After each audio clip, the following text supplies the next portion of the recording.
Welcome to the dark side of the female psyche with Michael Tsarion. Here we will be delving deeply into those dark corners of psychology that few have the courage to acknowledge, the evil that exists within the female psyche.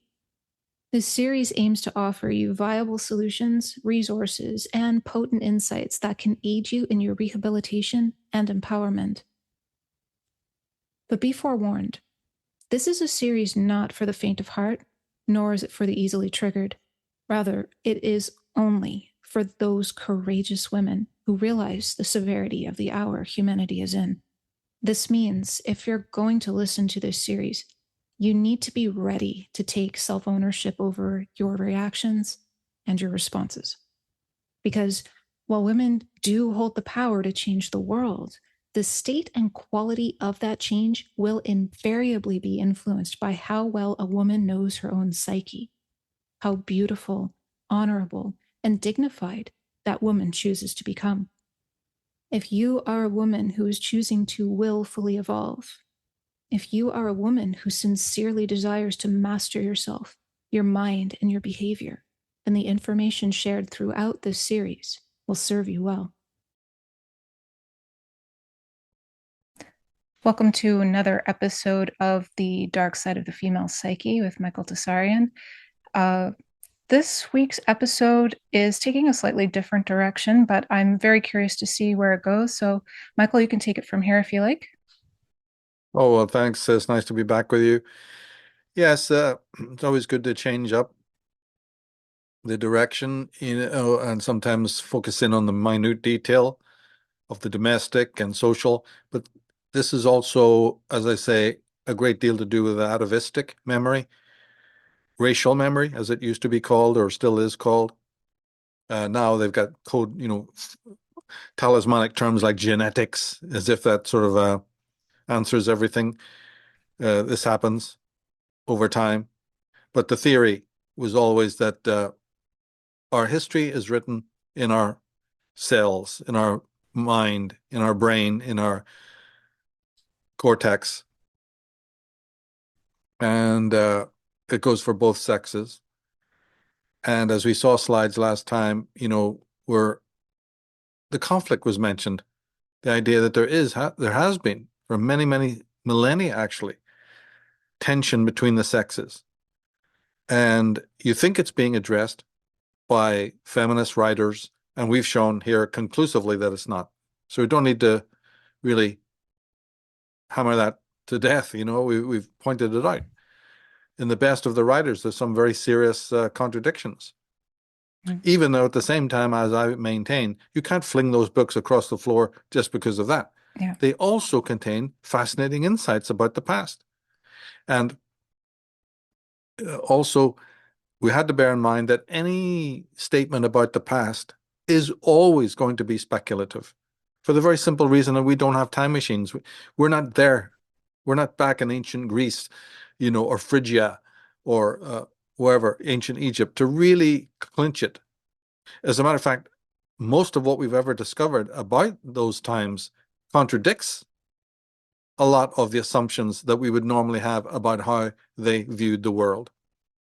Now, this is very much the case when it comes to how they saw the planet and how they saw the stars, the heavens. Pointed out before that geometry, right, is the measurement of geo, that's the earth. But Geo was a goddess. Gaia is a goddess. So it's the measure of the body of the goddess. Well, who would be concerned more with doing that right away? Women. Because they're scions of the goddess. They are her daughters, right? And they share something in common with the goddess, which is her body. And the goddess is going to be their clan elder. Stylized, of course, right? Inflated, of course. You've seen these images of the Venus figurines, the Venus of Willendorf. And they're always overweight, large-breasted, whatever, right? These Paleolithic images. Yes, but that's not the way women looked at the time. This is an embellishment. She's the flood. She's the womb.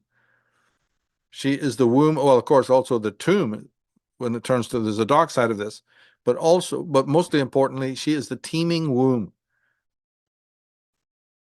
And so Hecate was a goddess of rain, because you have to have the rain to fertilize. Then things will grow. And also your herbs will grow and your mushrooms will grow. So there's all these different associations. But it all boiled back originally to a very close examination of the heavens. And this was the sacerdotal female. And the positive aspect of it, it was strictly medicinal,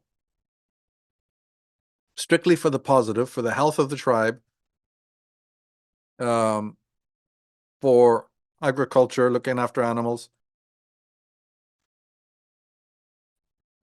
and even hunting and those kinds of things. Hunter-gatherers, right? The women were involved in that deeply. But the dark side of it, we've looked into, and that, of course, was primarily the use of the hallucinogenics, not necessarily for healing purposes. It got misused quite early on. I think we've established that. And also then this lie of paternity, which we covered last time. And so there's a replaying of that in the modern age, especially this lie of paternity, not the lie itself, but the struggle for the power that was lost. And what the whole point of my work is to show that the power that was lost was colossal. It's something really extraordinary. And this is what then left a mark in the racial memory of an inherent and eternal antagonism. So this is the root of the conflict, not man's violence. That all comes secondary. There is male violence, nobody's doubting it. Whether it was in the form of these so-called Aryan horseback, sun-worshipping horseback riders, or whatever form, it doesn't matter. The violence is violence. The patriarchy is violent. But what is the origin of the violence? This is the pages that were torn out of the book by the feminists. Then when you shift gears, you start looking at these incredible, I would call them even occult or metaphysical principles, like the one that states that for a child, for 7 years of the Oedipal stages, he or she is typologically feminine to the all-powerful mother. Now, we've established that beyond all doubt. Yeah. And it's not even hard to do so, because even classic Freudianism shows you the utter power of the mother. And if somebody is fogged out about that, I have no sympathy for them. If they haven't read their Melanie Kleins, if they haven't read the top pediatricians, the John Bowlbys, and all the others, like the Alice Millers and the Freuds and the Anna Freuds, and anyone who knows anything about this, let alone the more obscure people like Otto Rank, well, I can't do anything for you. Can't you cast your mind back to your own, selfhood, to your own childhood? The magical child thinking, the sort of relative androgyny. You yourself were not aware that you were a male or a female until at least 3 years old, and probably even double that. It wouldn't come into play until you were about 5 or 6 years old, and even then you're still only in nursery school. You're barely discovering your difference between girls and boys. Barely. It's there, but it's in a fledgling situation. Well, until that real differentiation happens, and it can be up to 7 years, you are under the matriarchy. You are in the archaic sphere. It weakens, of course, as every month and year goes by, but you're still under that umbrella for a long, long time. And by the way, it need not even end. There's no rule that says it ends at 7. It might go on in a person's life until they're 37, for all you know. And this is what we're trying to talk about, because psychology has discovered this. Because each of these 5 or more stages of the Oedipal, but particularly the phallic, you may not pass through it in a wholesome way. You will pass through it, obviously, because you age and you go through it all. But that's not the same thing as going through it holistically, passing the grade, so to speak, properly absorbing the levels of psychosexual development. You could be arrested at that development, like you could be arrested at the oral and the anal. And my point is, you are. Some people are so neurotic that they've been arrested at all of the 5 stages. This is why they have oral fixations. Yep. This is why they can be compulsive and have anal fixations. This is why they can have phallic fixations. But nobody in the world acknowledges any of this. They either reduce it to humor, to lower anxiety about it, or just don't know anything really about it, leaving the way for Madison Avenue and every other controlling agency to run roughshod over your psyche because of it. The popular media. Oh, that's just psychology. It's Freud, right? Something to do with loving your mother or whatever, right? I'm done. We don't need to talk about it. Penis envy. Giggle. That's all they know. So these stages can, if you don't pass through them properly, your psyche will hanker, right? You'll be like a ship that's tilted all your life. You will not be properly moving. The wheels will have come off. And this will then appear in all sorts of health issues and mental issues. And it will affect then your choices in life of what you become, what you're interested in. Is it atheism? Is it that you want to be a monk? Is it that you want to be a hysteric? Do you want to go into government? Do you want to be a control freak? Are you a psychopath? Are you a fawner? Are you a criminal? Are you a person who really cares about humanity? Or is that all screwed up as well? Right? All of these things are going to be rooted in that. It doesn't mean that the challenges of the present moment don't also affect your psychology. They do. But nobody can ever doubt this psychosexual development and in the infant. It's just ridiculous to do so. So this is the important thing we've established. And then we also established that more looking at it from an Adlerian point of view, but not just him. He's just one who happened to, draw it in relief with nice colors to bring it out more. That each and every person is moved by a certain force. It's their will. And the will is moved because we all know what we don't like. And even as completely small infants, vulnerable, weak, innocent in every conceivable way, you still are in this, there's still a momentum taking place. There's still a struggle to get away from something that's uncomfortable. And this remains. And then when you manage to get away from the thing that is uncomfortable, there's a payoff, a feeling of elation, in which somebody then becomes a disciple of the superiority complex. They become superior types. This doesn't mean, what it means in the public domain. To normies, it is a state, it's a psychological state, and we all enjoy being superior types. And we want to continue the process.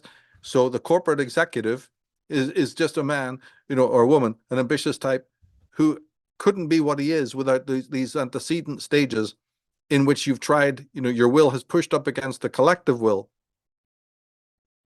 and you've succeeded, and go, hey, I like this, I'm going to go on. But there's no real value judgment attached to it because criminals can be superior types. Okay. It's more subtle. Yeah.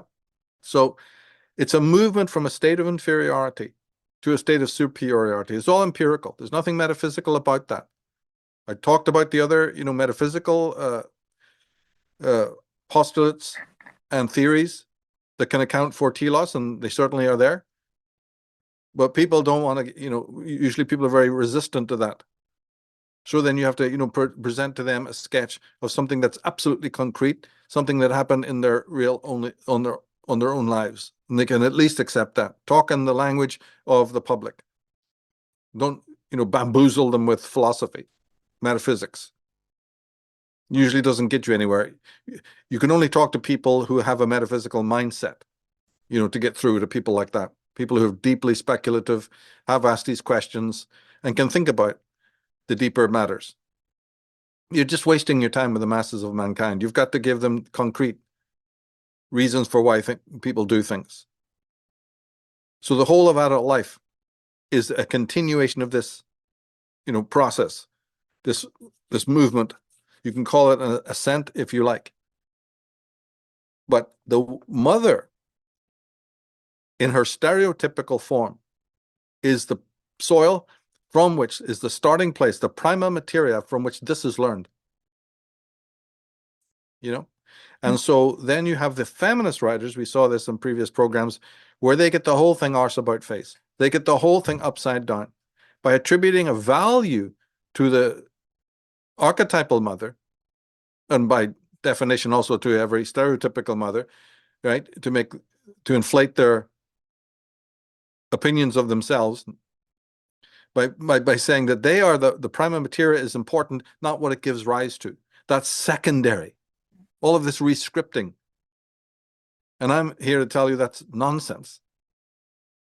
It doesn't even make logical sense when you start thinking about it at all. As a matter of fact, it deeply contradicts the natural order. The higher always comes out of the lower in a very special way.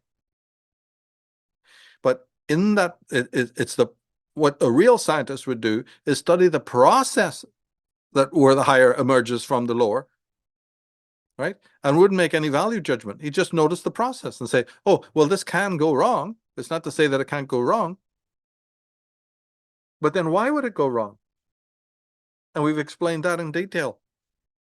The terrible mother, just for want of a word, holds back or arrests the development of that entity, that being, which then has to learn to struggle and push back. We've all done it. And we've done it from time immemorial.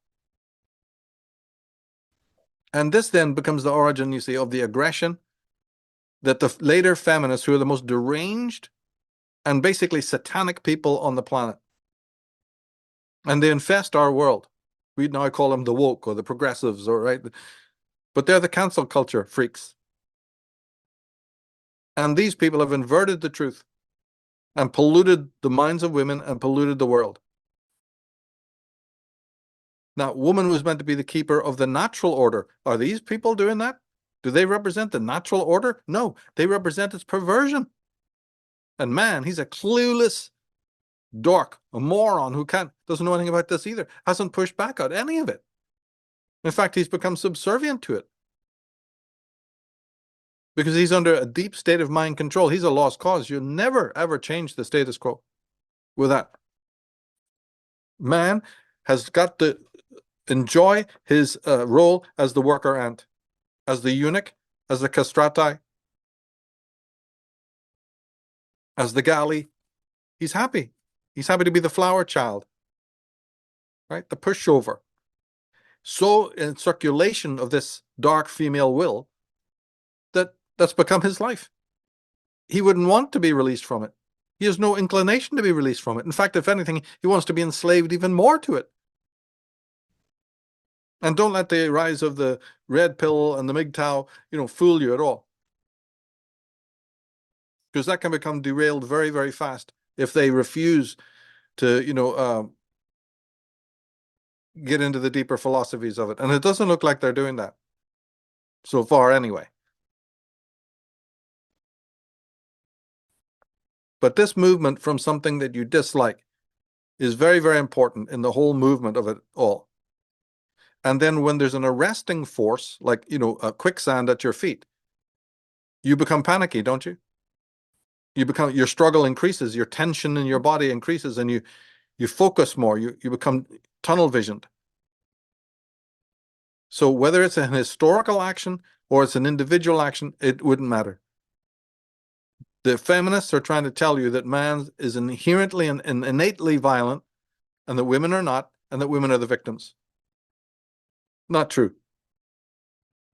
We've got to at least start somewhere to overcome a lot of this nonsense. So in this psychosexual development, by the time that the superego is created, this is a monumental event, because it now signals a time when you have probably departed from the archaic phase of the magical child thinking from the matriarchal, consciousness. You've definitely separated from that because you've definitely come into contact with reality. And this means other people, and you're at the point where many, many changes can take place. So that's why I spent so much time talking about the development of the superego. And it's a lot more even than we've said, but we've hit on some of the major, aspects of it. It will start defining your interactivity with the human race, especially in terms of morality. Oh, yes. Yeah. And ethics and things like that. But we've also said that there's a second, deeper moral voice in the form of the conscience. This is a moral center. And so man is in deep sense, will always be from the outset in conflict because there'll be this voice of his true self, which fights against all of the different forces of illusion and falsity. So when anyone is talking, in philosophical terms about authenticity, for instance, right? It's really to this that they're talking about, this dynamic between the conscience and what it wants and the superego, which wants what the crowd wants, which wants what mommy and daddy want and what the world wants. And that's inauthenticity. So it's enormous, all the different tangents that you can get into. And it is by way then of the superego that you develop an idealized image of yourself, or what Jung called the persona, right? You need one to have the other. Mm. That mask that we all have, which you have to put on into the world for the world's sake. And again, there's a payoff in doing that, because when you conceal your true face, great, you get the awards and the approval of the world.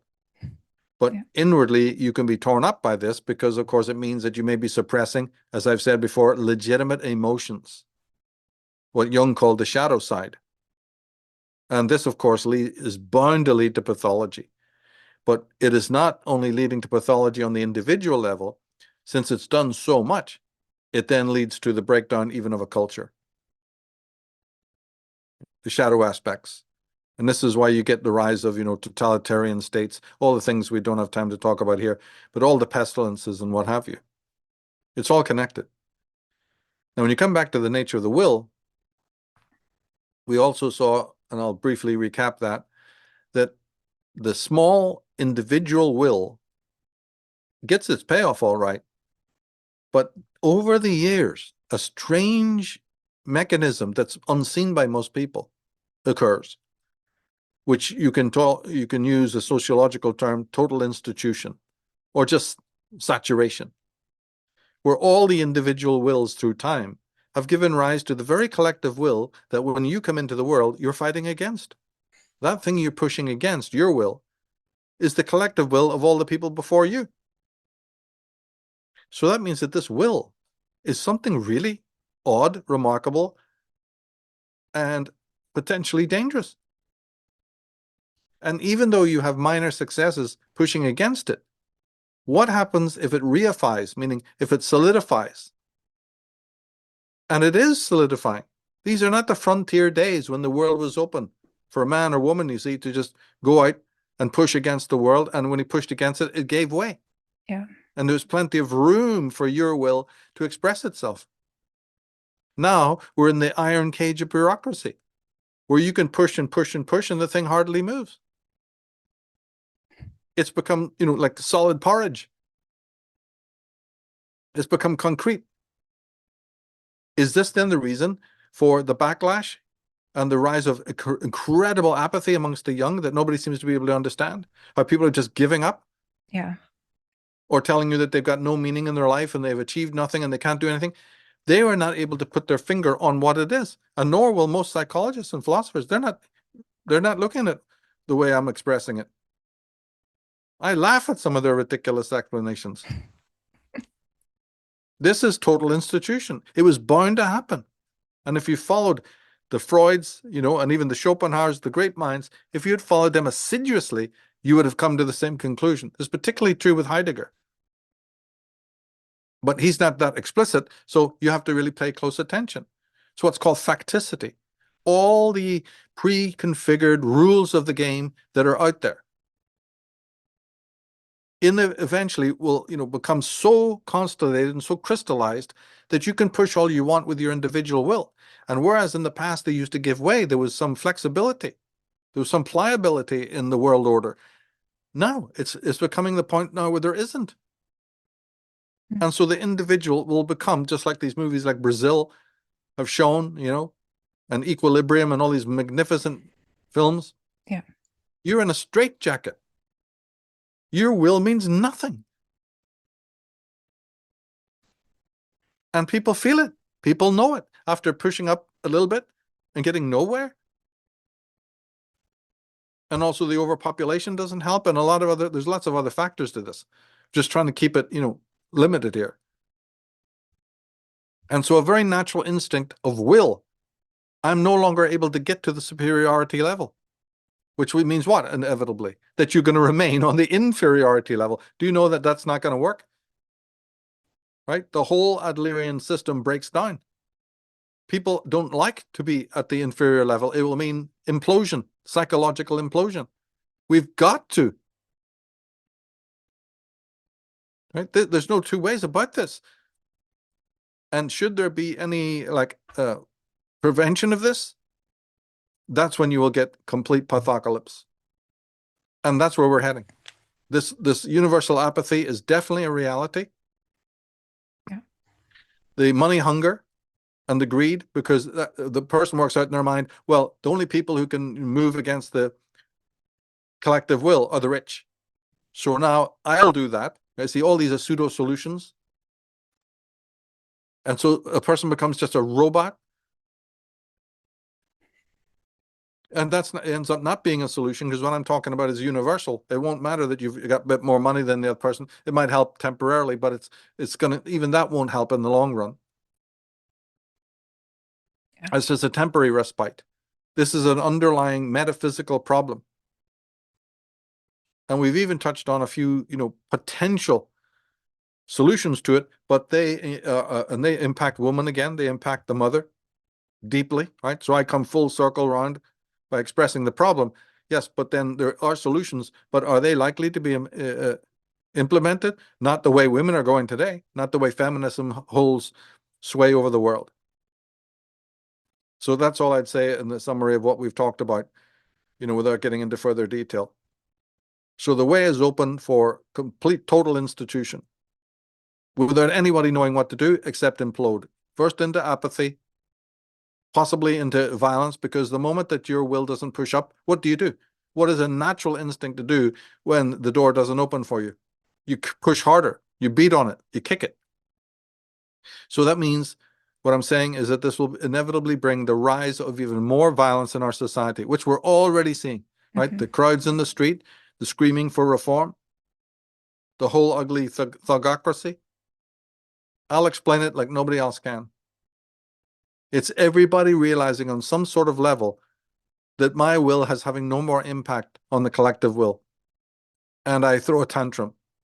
And also, as Nietzsche warned, the will joins up with the will of other people in order to get things done. Well, it'll do that again, necrophilously.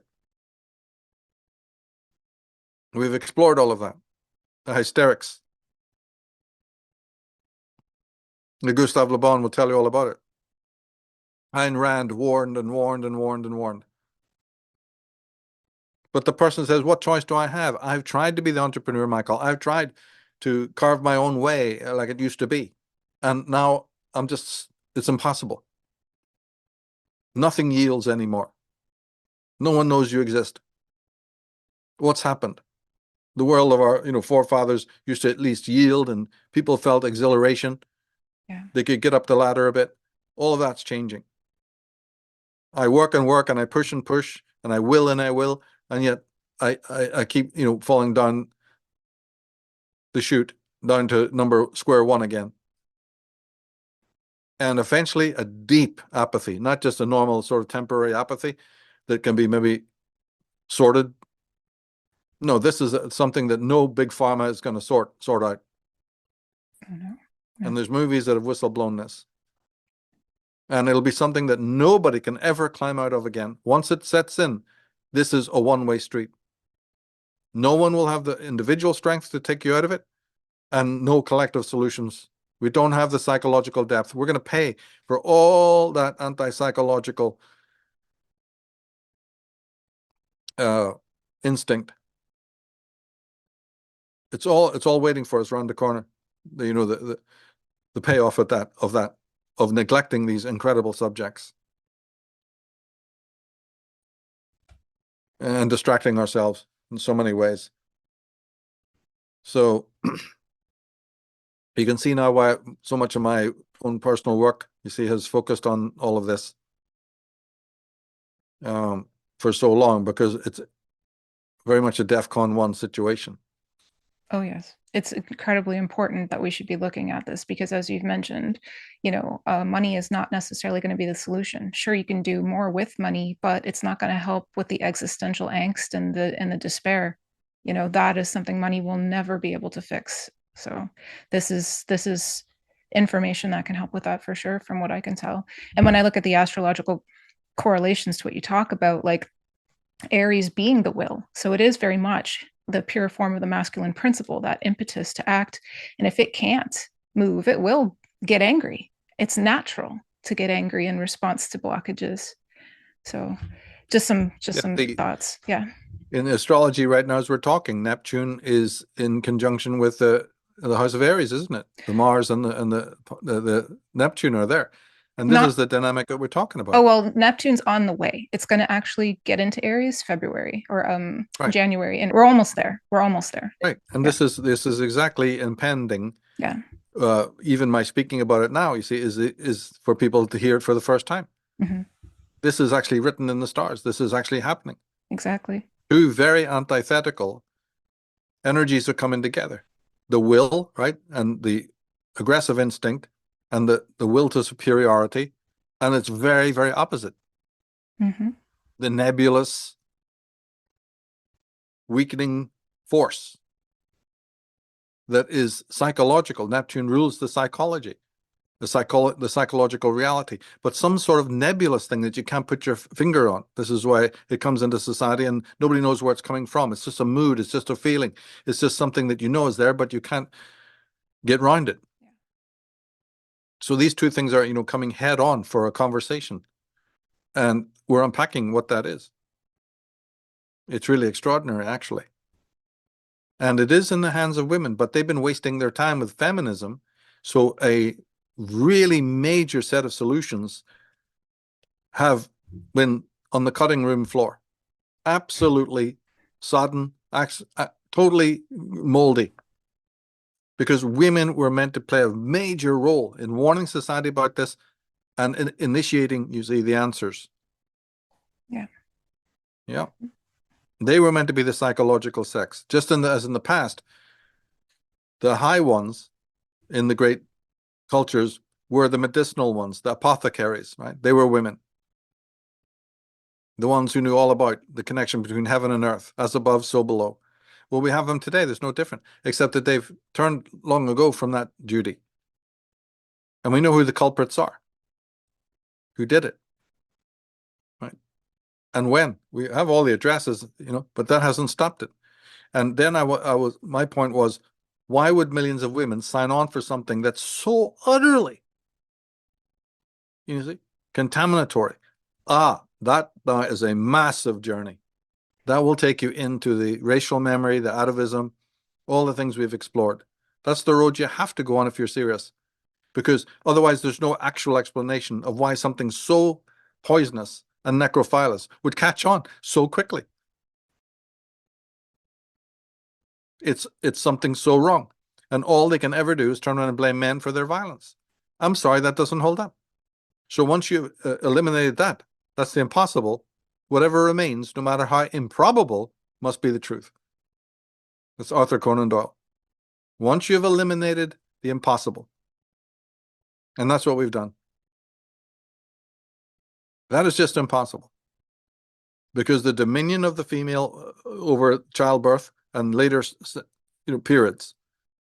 Then you take that and you map it over the history of the world, and you find out the role of women has been thoroughly suppressed. They want to talk about matriarchy, but they never define what that really meant. because they don't want to really go down that road, because then you'd find out about the supremacy of the goddess. And in future programs, we can even look a bit about, that again, just to emphasize it. It's not a pretty sight. It is the origin, we've already touched on it in past programs, of what we call the occult, and thereby also religion.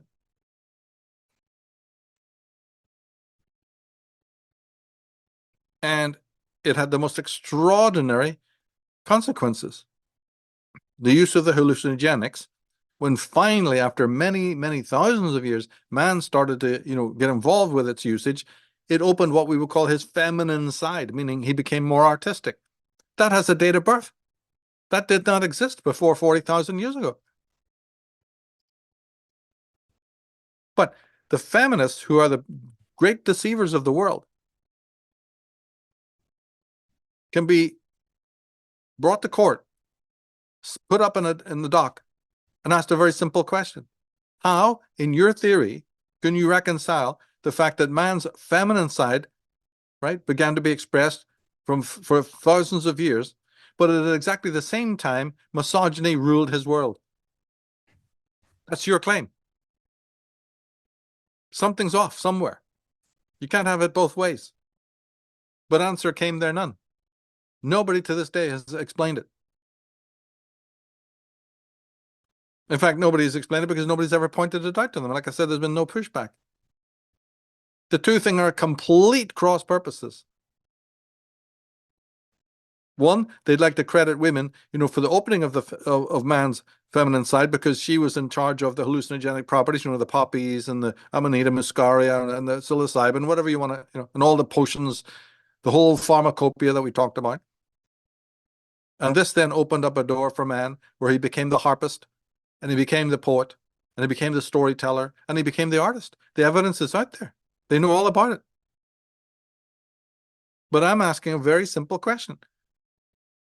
It is in those same years following that they claim that these horseback riding Aryan Kurgan thugs came out to destroy, women, invaded their cultures and declared war on them. That's called misogyny, coming out of the male world. I see a problem with that.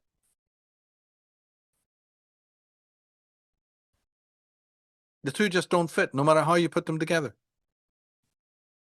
These same races that they're talking about were silversmiths. They made the most incredible artwork. Beautiful, sensitive stuff. Have you ever seen these extraordinary gold images of stags? The actual jewelry made by the same people that they talk about are these horseback riding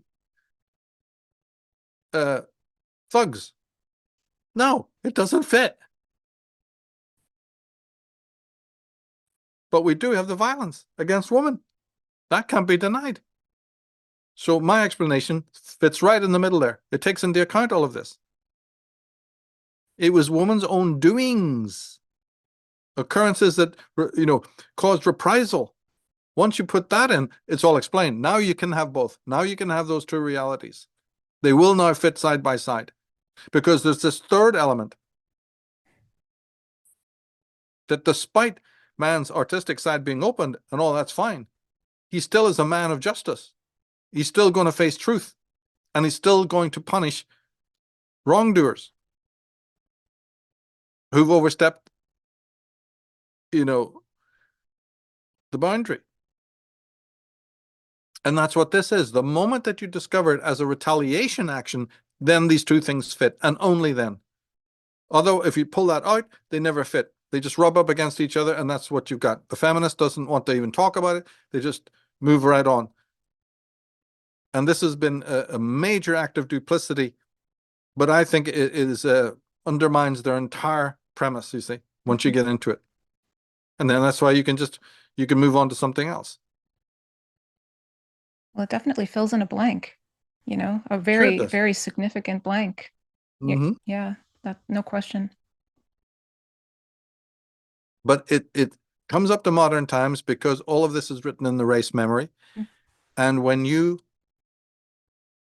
dethrone beings who've actually been raised to the level of gods, And we've looked a little bit at that. We can do more of that in the future. They're not going to just sit with that and go, oh, well, okay. You pulled down our mask. Gee, sorry, doc. Right. Didn't mean it. Turn the page, move on. No. Oh, you may penalize those people. You may put them in wall cities. You may do X, Y, and Z to make sure that this thing can't happen again, right?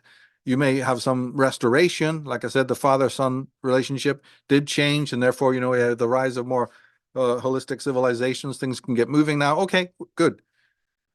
But always lurking in the background of that is this unimaginable rage, unspeakable rage. And this rage is what you see when you're looking into the mythologies of Durga and Kali and Sekhmet and all the blood-soaked goddesses. That's what you're seeing. That's where that comes from.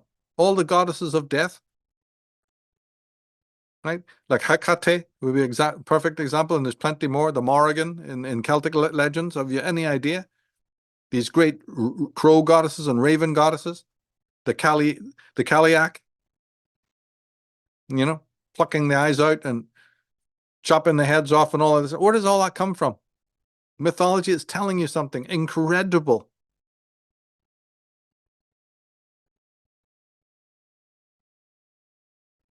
But who's going to decode it properly? It's anger, but it's a kind of anger. It's a very strange atavistic anger, and it can be triggered at any point by the modern media. The modern architects of control have discovered this, and they've used it, using women as a doomsday weapon to unsettle the whole of civilization by using woman and her atavistic memory, you see, as the greatest threat. But don't wait for your David Icke's and all these other plonkers to get into this. This is the real conspiracy. This is where the research really takes you. But don't wait for these plonkers to go there. Not in a million years. Well, I mean, speaking as a woman, I'm just going to be honest. I can sense into this rage. It's a how dare you, like how dare you dethrone me? How dare you take what's mine? And you will pay. I can feel it. And I'm sure there's women out there who also can, if they sense into it, know that that's there too. Yeah, there's a lot of dissociation, and there's a lot of fawning and all of that. But yes, it's there. It's definitely there. Mm-hmm. And it can take many, many forms. It's extraordinary, actually. That's a whole other subject, the form it takes. Mm-hmm. But originally, you see, if you want to come back to this other interesting aspect, and that is that in the earliest secret societies were female. And I wrote an article on it called From Heaven to Earth. It's on the Female Illuminati website. And what that deals with is it exemplifies this whole point of the stargazers were women originally, right? And it tells the story. I don't know if we can go into it for a few minutes. It's really interesting. Sure.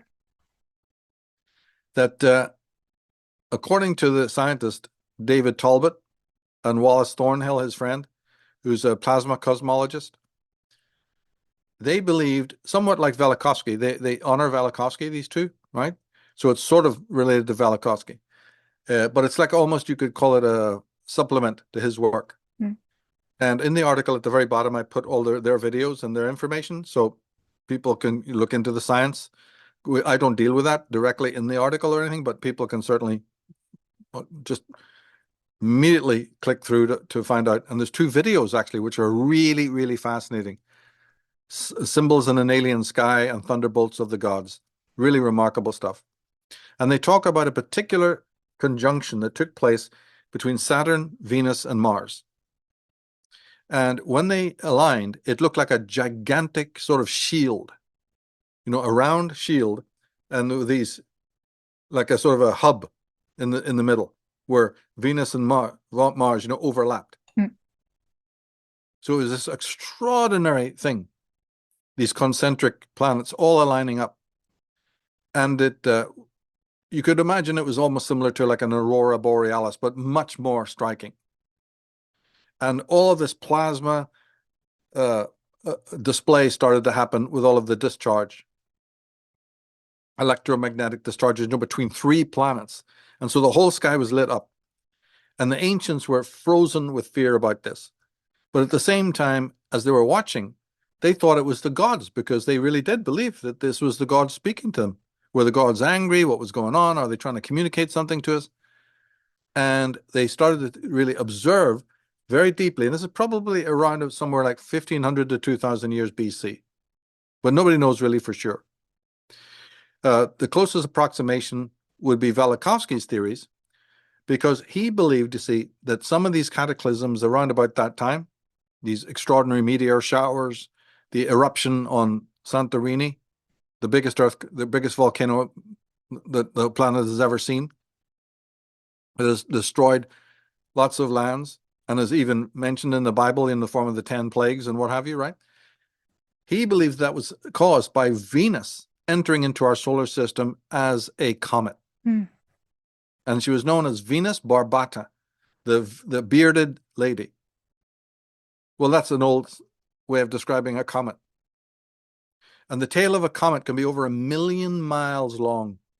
The thing is unspeakably ferocious. And it pours down all sorts of petroleum, and the meteors and the fireballs and the stench. And so it incinerated the planet's surface, causing mountains to rise, oceans to boil, right? Tectonic plates to just go wacko, and all sorts of towns and cities to be just destroyed and people to be turned to ash. It was absolutely insane. So, in fact, the moon, the pockmarks that you see on the moon were caused by this incoming of Venus. And it came into our solar system through Jupiter. It was part of Jupiter that got extruded. I've heard that. Yeah, it's fascinating. Velikovsky is the man for that, right? But Beaumont and others have also written on this. And the ancient legends all speak about it. And then it got personified as the great serpent, in the sky. The great dragon lore comes from this, and the hero who fights the dragon. And, we could spend hours talking about it. And in my program, Monstrous Feminine, on Unslaved, I get into it in great detail. There's also a program there called Catastrophism, which will even, it's a premium program that will detail a lot of this. And funny enough, one of the strange allusions were red-headed women.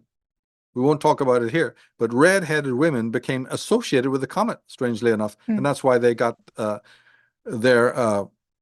many of their traits, that came down to us in mythology. So there's lots of very strange, odd connection to this. But this is where witches and broomsticks come from. This is where Tolkien's Nazgul, right? The evil Nazgul come from, and all of that.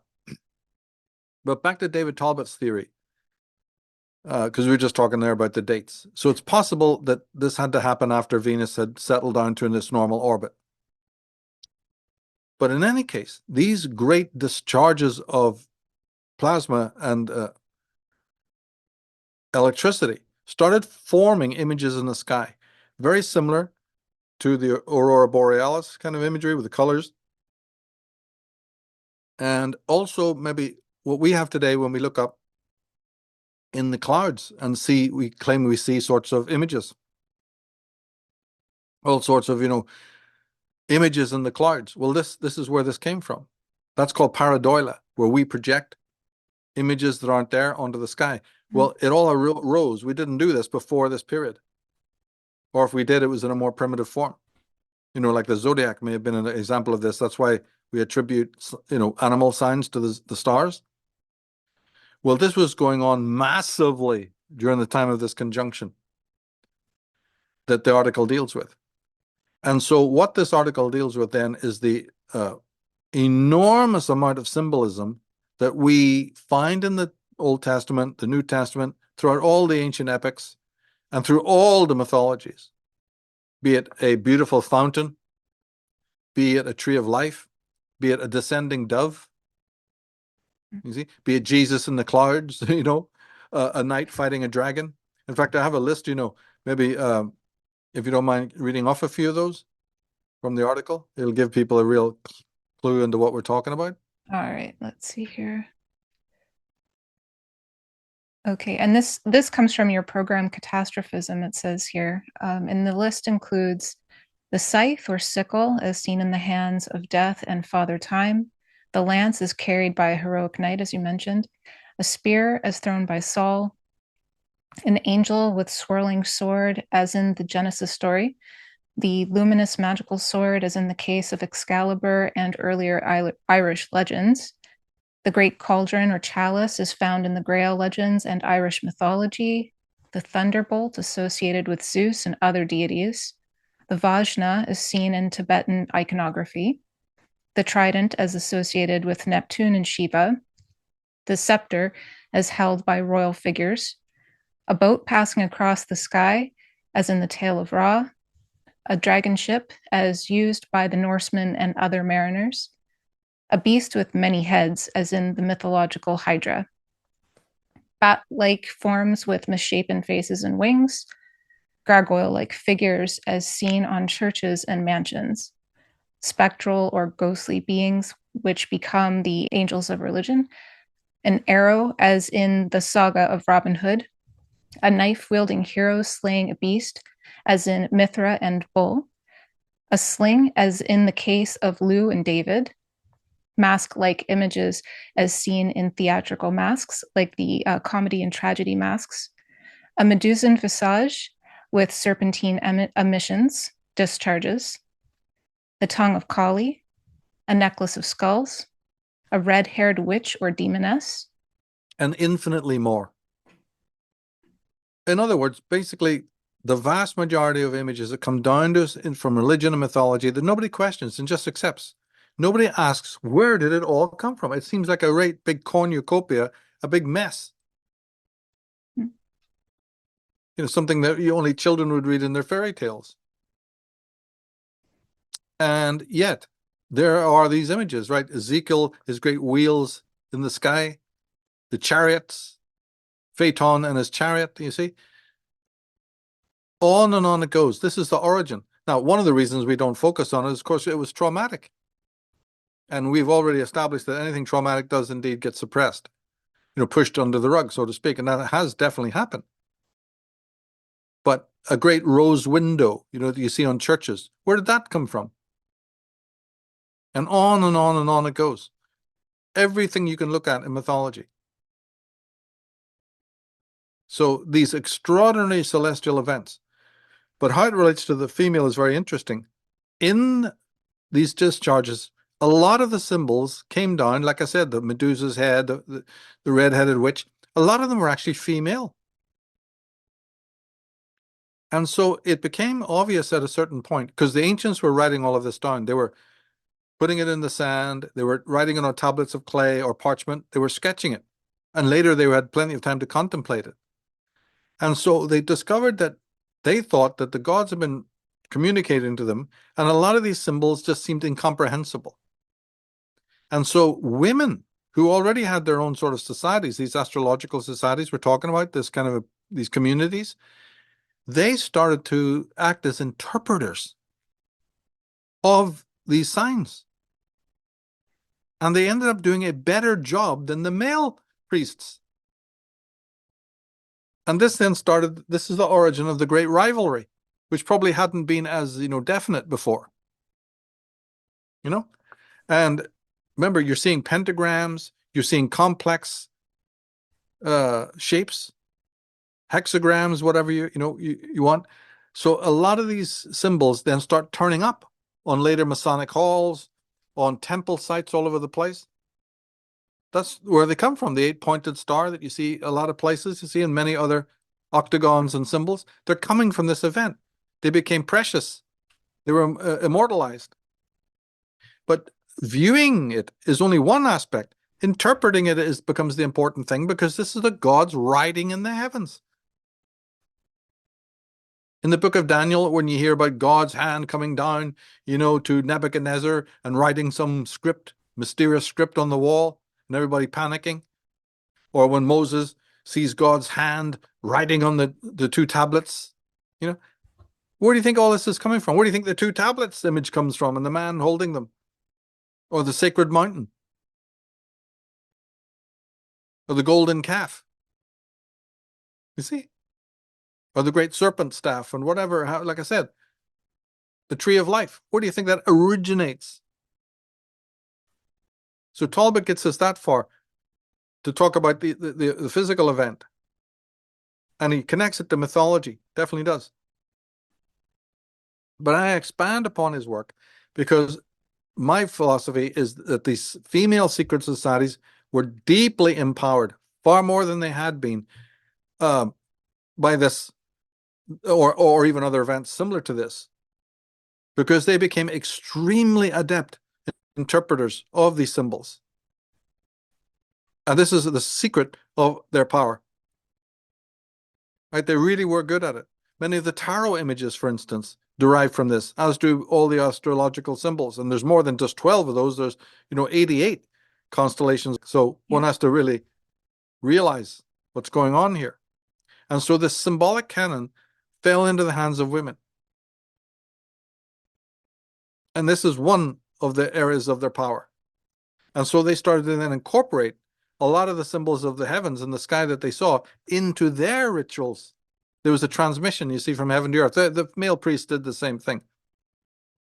They'd incorporate these rituals. They became very important to them because they believed that they were doing right by the gods. The gods had been speaking, had been sending messages, and it was for them to decode it. And that's how you get your secret societies. And each of the secret societies then became very proprietary because they said, well, we've cracked it better than you guys. We are the keepers of the messages. We've written it down. And so this is where you get your sibyls, your oracles, and they were all over Asia Minor, all over Europe. In fact, the whole book of Revelation is actually a plagiarism of the sibyls, the Sibylline oracles in Rome, which were all women. Almost word for word. There's just a little bit of a, window dressing, like saying the book was written by a man, St. John. But all the scholars know that the content of the book of Revelation is identical to the Sibylline oracles that all the Roman elite and nobility knew because they all used to consult these sibyls. Very, very familiar. Only Christians have no clue about anything where it came from. But they don't have a clue about where all the rest of it came from. Where did this Jesus walking on the water image come from? Where did the image of a hill with 3 crosses on it come from? You see? And all the rest of it. Unbelievable when you really look into it. It's all astrological. It's all cosmological. And it gets etched in the human mind because there's a trauma involved. And of course, that will mean that there's dissociation involved as well, sadly, right? But it's all there in the dream world. And the ancient races remember it. So whether you're Aboriginals in Australia or Native American Indians or the Celts, all of them started to borrow this symbolism. They'd already been traumatized to the nines by the coming in of the comet. Those meteor showers that devastated people in the Baltic, people in Israel. Like these meteor showers were even most of the features in Ireland, the lakes were caused by them. It's well known in Celtic mythology of the descent of these meteors. And they made the ocean boil and they made the lakes boil. It's all there in the Irish mythology when you know what you're doing, when you know what you're reading. And even in later years, the folklore came down to us about this. America was bombarded. I talk about this in many works, but that one we mentioned, Catastrophism, the program, that'll go into a lot of detail that we can't get into here. But what always was left out by everyone is the role of the woman and her secret societies. This was sacred knowledge. It was revered. Everyone knew it was revered. And so the keepers of this knowledge were highly revered. And they became the sorceresses. They became the stargazers. They became the astrologers and the palmists and the crystal gazers, and the ones dealing with the runes and things like that. Anything to do with the symbols. My guess is the runes themselves came out of this. But not just that. Many things. Many, many things. In the aftermath of this, it opened up many, many schools and traditions. And that's why you get so many astral symbols on churches, on temples, and in the mythology. Most of it is decodable that way. My books go into all of that, but this article is just a short reminder to people. But with this one addition, because it's on the Female Illuminati website. So when the Jews borrowed the Star of David, what they call the Star of David, right? This hexagram. Mm-hmm. That's the moment when they said, we are a society of priests. So that's how they claim to be chosen by God. That's how they said, we are the rabbis, we're the priests, we're the prophets, right? It all comes from this, because the Star of David represented the upward triangle, represents the gods and their world and their lore and their message. And the downward triangle that interlocks with it is the priest, whose job it is to transmit to us down here below the gnosis of the Illies, or the high ones, the L's. And so when you wore that as a badge, or an emblem, and the Pope does even today, I've got a picture of that on the article, you are saying that I am a priest. And here's my job, is to transmit to you, that's the downward pointing triangle, the lore of the gods. And the Jews picked it up because they just simply thought, we're the Levites. And they had many orders, not just Levites, but they had Zadokites and many other orders. I write about them as well. All these different orders of priests. But their original theater of observation was the night sky. But what history has admitted all of that. History shows us this, but history does not reveal the female aspect. Not at all. So I'm one of the first people you see from my very first book to start talking about this serpent sisterhood and the power that they wielded. It's in the Irish Origins books. It's in Trees of Life. And Trees of Life is an interesting set of books. It's 2 volumes. And just a word about that is that in the hundreds, if not thousands, of symbols that were observed during this particular conjunction, but maybe even at other times, slowly over time, the sisterhood and even the male priests started to select a smaller group of symbols that mattered to them more. It was like a distillation process. Certain symbols started to stand out. And I find those very fascinating, because they're the super sacred ones that the priesthoods always said, these are our private ones. And therefore, I think that when you decode those, and you know what they are, a whole world is open to you. The whole world of what the secret societies are about, makes more sense. And so I wrote 2 volumes to bring out what that iconography is. And believe you me, that is the most interesting thing you could ever, because these Masons and other people, that's what they're into. A certain, specific canon of sacred symbols that matter a lot to them. And it's good for us to crack it, to find out what they are and how to analyze it and find out, how antique they are, how ancient. I've made sure to put that in the list of links, so I'll make sure the book is linked as well. Oh yeah, Yeah. the books I've written on these are far superior to anything that's out there. Believe you me, because I know I've read them all, and there's so much wanting. There's so much more that needs to be gone into, with this. And we'll still in the future even look into other aspects of this, because there's so much to see. This is why I say this is an epic work. There's so many roads to go down. But always, always, always, when you're studying the ancient past, you've got to look for signs of how this is being, mobilized today. Because it is. When somebody says, oh, there's conspirators working, or there's an architects of control, yeah, but what powers do they have? What are they using? It's this. They know history inside out. They're a priesthood of their own. And when the Essenes and the Zealots and the Sicarii and these other members of what's called the Fourth Sect were pushed underground during the Roman period, they made good use of that concealment. You see? And they turned dark. But even despite the Roman presence, say the Romans had never invaded, These guys were stargazers. That's why they went out to the middle of the wilderness. Right? It's out there in their little community that they could study the heavens because they were obsessed with the idea that one of these days God is going to show himself. And when the Romans came in as the great enemy, they even believed it more. They believed that divine help was on its way, the sky was going to open, and all sorts of, riders and angels were going to descend and wipe out all of their enemies and put their Messiah back on the throne. Now, you think that they weren't on hallucinogenics? They were, and this was suppressed. But John Allegro whistle blew it, and he got professionally assassinated. Anytime this has ever raised its head, he's saying the truth has come out, they don't let it reach the mainstream. The Catholic Church mobilized to have him annihilated.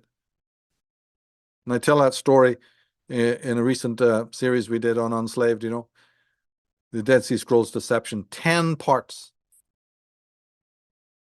It's in 10 parts. We get into things that are just absolutely extraordinary, starting in 1948.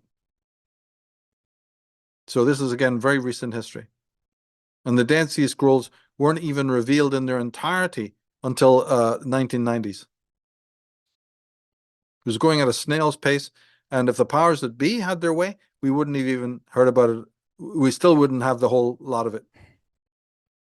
It was through a breach that it got revealed, through leaks. And finally, the truth came out to the public. But this is one hell of a massive controversy, because right up until modern times, right now as we speak, there's been a campaign to hide all of this information. They know where it will lead. So I give a lot of credit to David Talbot for discovering these extraordinary facts, about our heavens and the role of these planets that were considered gods by the ancients. But what he lacks, what he forgot, is the role of the female.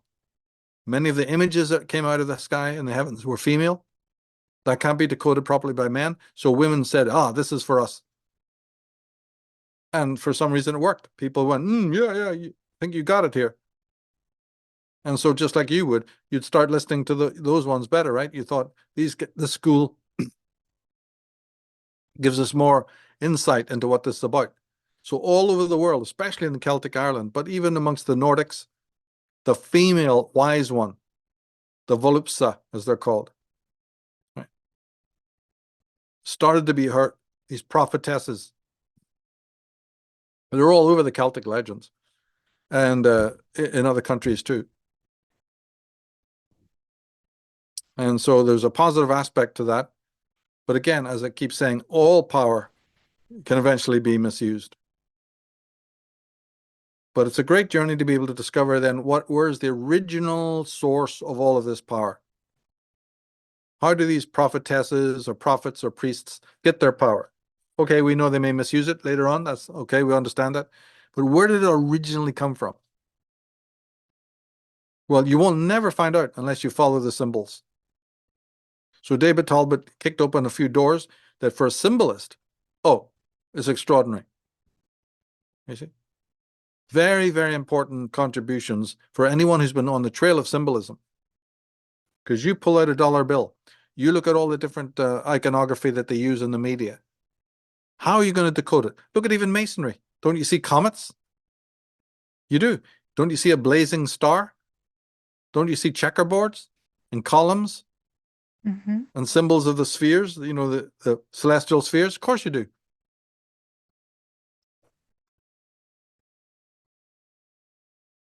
So that small list that you read, and there's others, I think it's so glad to be able to get a chance to talk about this article.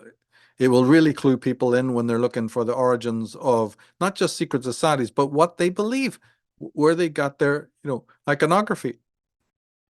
That had never been properly nailed before. See, if you look on the dollar bill, right above the eagle's head is a cloud bursts. You see? When you look at all TriStar and Paramount and MGM, and Miramax, they're always showing you the sky, the cosmic symbolism. Stars everywhere. Mm. Yeah. And then you Orion, mentioned, oh, sorry. I was going to say you Orion mentioned in films. the article there too that about us sitting in the dark during when we're in the theater.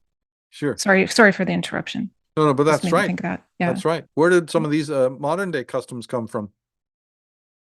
You know, watching a film in the dark. And what's on it? All these symbols. And they know it.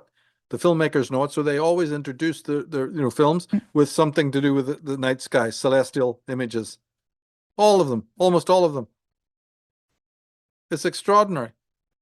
Columbia Pictures, right? Whatever. I've been talking about this, for years in my work because they know that this caused an incredible effect on your mind.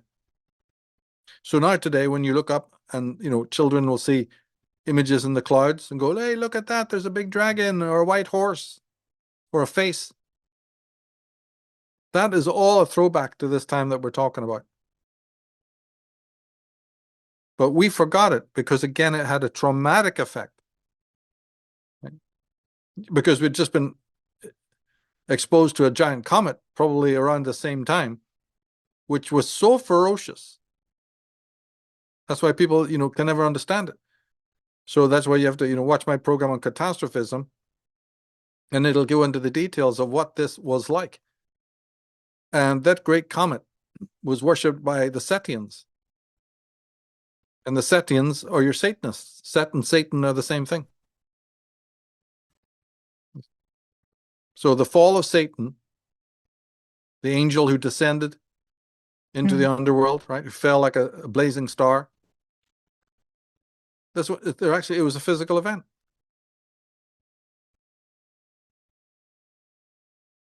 And the tumult and the horror, and it's only after a while that then cultures, after the trauma sort of started to fade, they re-scripted it. And this time you had to have a hero figure who would fight the great demon in the sky. You didn't have that originally. But when people wanted to make sense of it, they now start seeing it as the great combat myth, which all the cultures of the world have. It's Marduk, it's Sargon, it's Horus, and they always have a rival. Every culture, Thor fighting the great Midgard serpent, Lu in Ireland fighting Balor of the evil eye, right? Some fiery god, right? Gandalf fighting the Balrog. You see, it's all coming from this moment because now to lower the anxiety of the trauma. You say, well, yes, this evil being, this evil serpent came to destroy us, but we, mankind, rose up against it and fought it off in the form of the hero. Sanity depended on this. So mythology also has a sort of a hygienic aspect, a healing aspect, a galvanizing aspect. Right? The greater the enemy, the greater the hero must be. So Samson, Gilgamesh, right? All of this is born so that society can not only then be crushed by the evil force, but they can start believing in another archetype that combats it. It's the white hat against the black hat. You have to have it in order to gain sanity. And so the storytellers cleverly believed in, started concocting these stories, and then that got projected up into the sky, right? The great hunter, Orion, or one of the other constellations, Butes, or what have you. The one who would do battle with the great spider or the great scorpion. So our myths and our stories, Sinbad, right? I mean, the thing just goes on. You can't have the hero without the evil dragon, and you can't have the dragon, Sir Tolkien's necromancer, Sauron, right? With a great evil eye. It's a comet god. And his Nazgul are nothing more than diminutive versions of that. Because the comets and the meteors, that fell would scorch the earth. And it was all rendered into story form. But you can't convince an adult today This actually happened. Because we were traumatized, we converted it into fairy tales, converted it into mythology, and parked it. Well, there you go then. That's for the kiddies. And even top academics all over the world, derided it for decades and centuries, derided it. Still today, calling it a mythological cycle, which has no validity whatsoever. This is what we have today, passing for intellectualism. How is that healing? How is that endorsing our forefathers and our forebears? They wrote this down for a reason. It's all true. It's all accurate. And the control of priests, especially the evil side of the priest, because we were traumatized, right? It gave these evil priesthoods even more power. The man who is a half being, whose psyche is already torn to shreds, can easily be manipulated.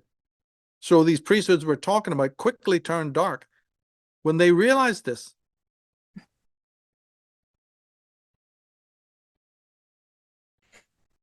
They could have been forces for good, you see, but they chose to exploit the fact that we're deeply dissociated.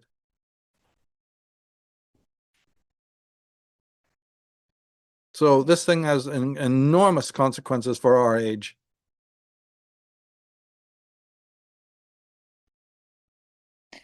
In my work, in my astrology, like the branch I practice, evolutionary astrology, Jeff Wolf Green would say that it's like 80% of the population is born with PTSD, correlating to Aquarius. And if you think of the south node of Neptune in Aquarius, which it has been for a really long time, basically at least the last 100 years, more than that, like more than likely. But it's just something that, like, as you say this, I think about it, and it does make a lot of sense. A lot of people, dissociation also correlates with Aquarius. So just as you're saying it, all these links astrologically are pinging off for me. As you mentioned, everything that you've been talking about so far, it's just I can corroborate everything you're saying, correlate it to the astrology very easily, very easily. And that's just one piece. Yes, I'm glad for that. And the same with the tarot cards, as we said. Mm-hmm. You know the way in mythology, almost all the heroes have some defect, like Odin had his eye put out, Horus had an eye put out, Set had a testicle, right, stabbed and missing, there's always this motif. That is also another rendition of the trauma. Even the hero has a handicap which he must overcome, or is different or weird, has a strange birth, like Arthur, or Cuchulainn. Has this great powers, but there's also some sort of defect at some point. It's all built in. The different knights that serve King Arthur and King Arthur's funk, right? That's why they have to go searching for the Grail, is because the land lies waste and the king is old and sodden. Tolkien's Theoden, right, becomes old and sodden and becomes a victim of worm tongue. See? It's all the same thing about the cycles, the elemental cycles, the time when the earth is not doing well and there's a wasteland and there's disenchantment and there's evil forces ruling and there's contamination or there's a decline. The age of the gods passes and we are plunged into darkness. See, all of this. So extraordinary how mythology attempted to show all of this. Yeah, but there's always the wounded knight, like the Fisher King, wounded. Where does that image come from? And how even modern films often bring this up. Their hero is always wounded ritually before he can rise again, you see, to his full power. In Celtic mythology, they have a great god called Crom Cruach. Well, Crom and Cron, Kronos, are clearly the same. The Greeks got it from Ireland with a god called Crom. And Cruach is bent one. So when the Romans and the Greeks came up with Old Father Time, holding his scythe or being a skeleton, or just an old man with a long beard. That also comes out of the Irish. From Cruach, the bent one, the old one, you see, to represent this decline in power.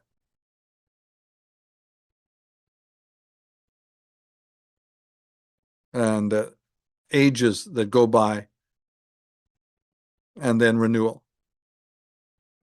Same with the Hermit card in the tarot. It's all to represent cycles, because the ancients didn't believe in linear time. Everything for them was a cycle, just like the year. We call that's the most obvious cycle, isn't it? Is the year and the four elements, the four seasons. Well, the ancients were sworn to that. Yeah, they did not think in linear time at all. No such concept. What was will always be again. Everything's in this wheel. And in the tarot cards, card 10 is the wheel of fortune. You know, things go up, things go down. In the magician card, he's pointing up, but he's also pointing down, right? The devil card, and card 15, he's pointing up and he's pointing down. There's always this duality. There's always this phasing and oscillation. And in the most ancient terms, it was the sky, you know, the celestial happenings of the gods. That was their theater. And then there's the terrestrial world in which we live. But slowly, and especially again with the help of the woman's observations, it became obvious that there's a connection between the two. Watching the animals, watching the insects, and then learning that the female gestation cycle is, you know, very tied into the movement of the moon, especially through a 13 sign zodiac, not so much a 12. It fits more the 13. Oh, this got people looking up big time.